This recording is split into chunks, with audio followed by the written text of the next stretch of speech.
ఓం శ్రీ మాత్రే నమః.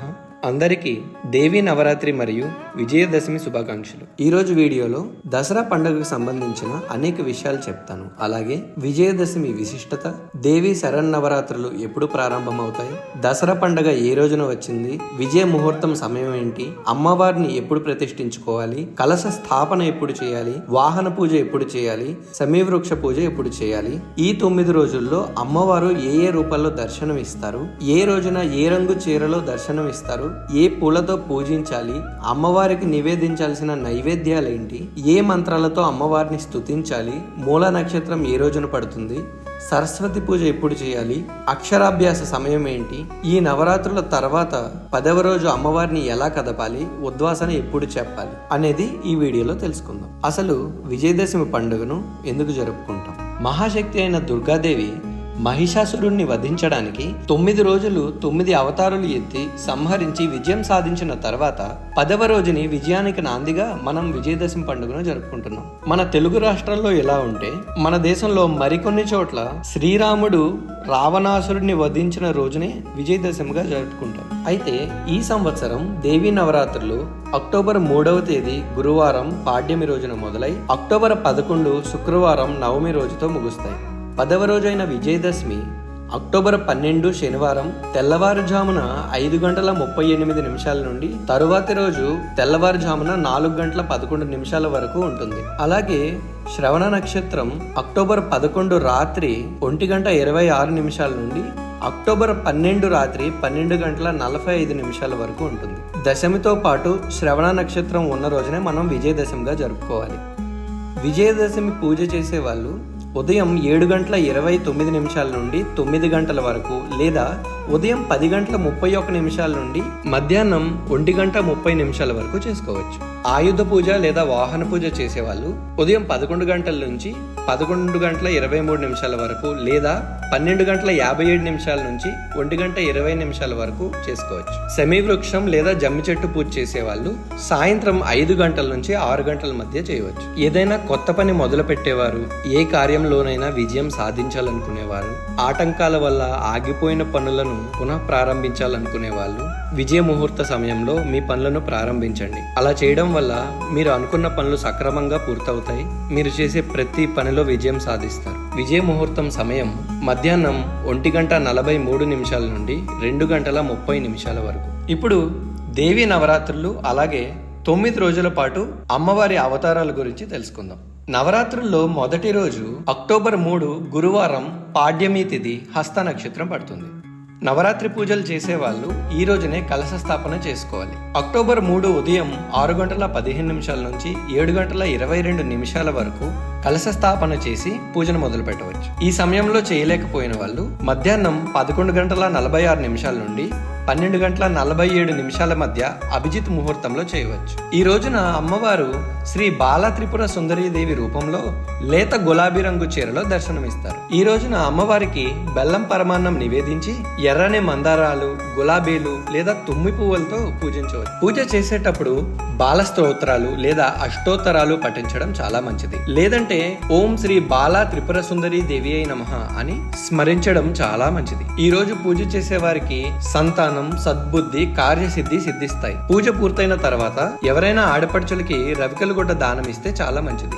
నవరాత్రుల్లో 2వ రోజు అక్టోబర్ 4 శుక్రవారం విద్య తిథి చిత్తా నక్షత్రం. ఈ రోజున అమ్మవారు గాయత్రీదేవి రూపంలో నారింజ రంగు చీరలో దర్శనమిస్తారు. గాయత్రీదేవికి నిమ్మకాయ పులిహోరని నైవేద్యంగా పెడితే చాలా ఇష్టం. అలాగే తామర పువ్వులు, కలువ పువ్వులతో పూజిస్తే చాలా మంచిది. పూజ చేసేటప్పుడు గాయత్రి మంత్రం, గాయత్రి స్తోత్రాలు, కవచం పఠించండి. లేదంటే ఓం శ్రీ గాయత్రి మాత్రే నమః అని చెప్పుకోండి. ఈ రోజున పూజించడం వల్ల మంత్రశక్తి, తేజస్సు లభిస్తాయి. పూజ పూర్తయిన తర్వాత ఎర్రటి గాజులు ఎవరికైనా దానమిస్తే చాలా మంచిది. దేవీ నవరాత్రుల్లో 3వ రోజు అక్టోబర్ 5 శనివారం తదియ తిథి స్వాతి నక్షత్రం పడుతుంది. ఈ రోజున అమ్మవారు శ్రీ అన్నపూర్ణాదేవి రూపంలో గంధం రంగు చీరలో దర్శనమిస్తారు. అమ్మవారికి కొబ్బరి అన్నం, గారెలు, దద్దోజనం నైవేద్యంగా పెడితే మంచిది. అలాగే మల్లె పువ్వులు, పొగడ పువ్వులతో పూజించాలి. పూజ చేసేటప్పుడు అన్నపూర్ణ అష్టకం చదివితే మంచిది. లేదంటే ఓం శ్రీ అన్నపూర్ణ దేవి అయి నమః అని చెప్పుకోండి. ఈ రోజున పూజించడం వల్ల ఆరోగ్యం, ధనధాన్యాలు తొలతూగుతాయి. 4వ రోజు అక్టోబర్ 6 ఆదివారం, చవితి తిథి, విశాఖ నక్షత్రం. ఈ రోజున అమ్మవారు శ్రీ లలితా త్రిపుర సుందరి దేవి రూపంలో బంగారు రంగు చీరలో దర్శనమిస్తారు. అమ్మవారికి చక్కెర పొంగలి, పరమాన్నం నైవేద్యంగా పెడితే చాలా మంచిది. అలాగే ఎర్రటి కలువ పువ్వులు, ఎర్రటి గులాబీ పువ్వులతో పూజించండి. పూజ చేసేటప్పుడు లలితా సహస్రనామాలు చదవండి, లేదంటే ఓం శ్రీ లలితా త్రిపురి సుందరీ దేవి అయిన నమః అని చెప్పుకోండి. ఈ రోజు పూజించడం వల్ల మీకు అఖండ కీర్తి కలుగుతుంది. అలాగే సహస్రనామ పుస్తకాలు దానం చేస్తే చాలా మంచిది. 5వ రోజు అక్టోబర్ 7 సోమవారం, పంచమి తిథి, అనురాధ నక్షత్రం. ఈ రోజున అమ్మవారు శ్రీ మహాచండీ దేవిగా పసుపు రంగు లేదా బంగారు రంగు చీరలో దర్శనమిస్తారు. అమ్మవారికి కట్టె పొంగలి, చలిమిడి, వడపప్పు నైవేద్యంగా పెడితే చాలా మంచిది. అలాగే పసుపు రంగు పువ్వులతో పూజించండి. పూజ చేసేటప్పుడు మహాచండి స్తోత్రాలు, అష్టోత్తరాలతో మంగళ చండికా స్తోత్రాలు చెప్పండి. దానివల్ల శత్రుపీడ తొలుగుతుంది. ఈ రోజున స్వయం పాకం దానం ఇచ్చినా లేదా దక్షిణ తాంబూలాలు దానం ఇచ్చినా చాలా మంచిది. 6వ రోజు అక్టోబర్ 8 మంగళవారం, షష్ఠీ తిథి, జ్యేష్ఠ నక్షత్రం పడుతుంది. ఈ రోజున అమ్మవారు శ్రీ మహాలక్ష్మీదేవి రూపంలో గులాబీ రంగు చీరలో దర్శనమిస్తారు. లక్ష్మీదేవికి క్షీరాన్నం, పూర్ణం బూరెలు, రవ్వ కేసరి నైవేద్యంగా పెడితే చాలా మంచిది. అలాగే తామర పూలు, తెల్లని కలువలు, గులాబీ పూలతో పూజించండి. పూజ చేసేటప్పుడు లక్ష్మీ స్తోత్రాలు, అష్టోత్తరాలతో పూజించండి, లేదంటే ఓం శ్రీ మహాలక్ష్మి దేవి అయిన నమః అని చెప్పుకోండి. ఈ రోజున లక్ష్మీదేవిని పూజించడం వల్ల మీకు ఐశ్వర్యం, ధనప్రాప్తి కలుగుతుంది. అలాగే దక్షిణ లేదా డబ్బులు దానం ఇస్తే చాలా మంచిది.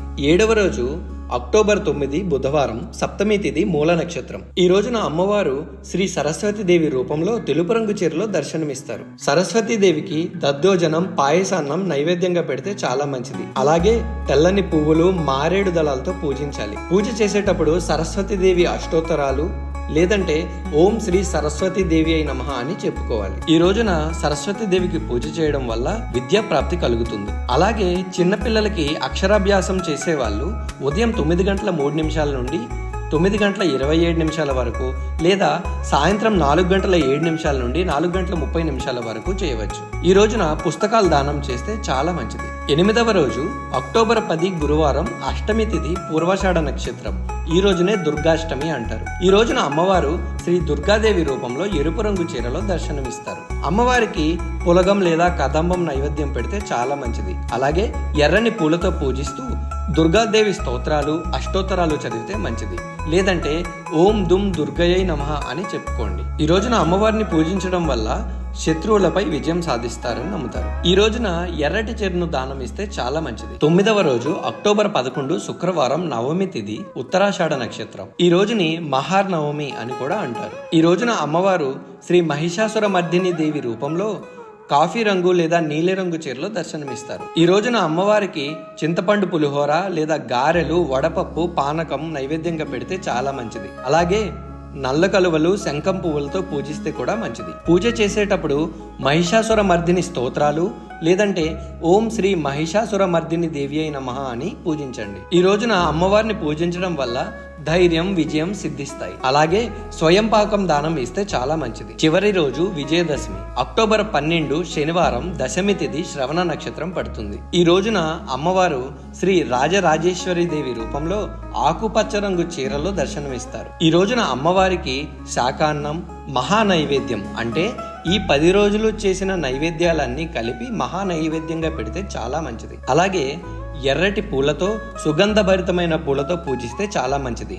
పూజ చేసేటప్పుడు రాజరాజేశ్వరి అష్టకం లేదంటే ఓం శ్రీ రాజరాజేశ్వరి మాత్రే నమః అని చెప్పుకోండి. విజయదశమి రోజు పూజ చేయడం వల్ల శక్తి, సౌభాగ్యం వస్తాయని నమ్ముతారు. ఈ రోజున పూలమాలలు ఎవరికైనా దానం ఇస్తే చాలా మంచిది. నవరాత్రి పూజల తర్వాత అమ్మవారిని కదపాలనుకునే వాళ్ళు 9వ రోజున మంగళవారం కానీ శుక్రవారం కానీ కాకపోతే అమ్మవారిని కదిపేయచ్చు. కానీ ఈ సంవత్సరం 9వ రోజు శుక్రవారం కాబట్టి ఆ రోజున కదపకూడదు. కాబట్టి 10వ రోజున అమ్మవారిని, కలశాన్ని, పూజా పీఠాన్ని కదపాల్సి ఉంటుంది. అఖండ దీపాన్ని పెడుతున్నట్టయితే ఈ రోజునే అఖండ దీపాన్ని కూడా తీసేయాలి. అలాగే ఈ రోజునే ఉద్వాసన చెప్పాలి.